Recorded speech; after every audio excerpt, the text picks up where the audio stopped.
So with your right hand tapping your left shoulder, and then your left hand tapping your right shoulder. And just as you cross those, and you could also, if you don't want to be too obvious about it, you can do it on your thighs as well. Just make sure you're crossing and then tapping. I'm going to do it up here so you guys can see. And just a nice steady tapping. And this crossing the midline brain activity tells your brain, which maybe was like freaking out a little bit, maybe your amygdala is a little overactive, it says, hey, we're okay, because if we weren't okay, we wouldn't be doing this. And it's an activity that sort of stops that fight or flight and brings things back. And you can do that, and while you do it, I'm going to stop. While you do it, slowing your breath.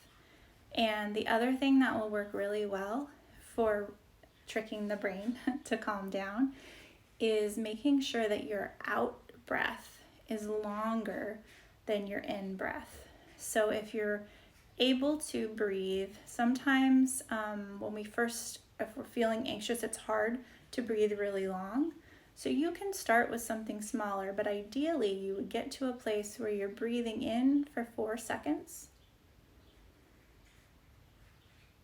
Hold it for a second, and then breathe out for 6 seconds. And then just continuing to repeat that, breathing in and breathing out. And if your out breath is longer than your in breath, and you consistently do that for a little while until you'll feel yourself calm down, so until you feel that calmness coming over your body, that's going to reset things for you.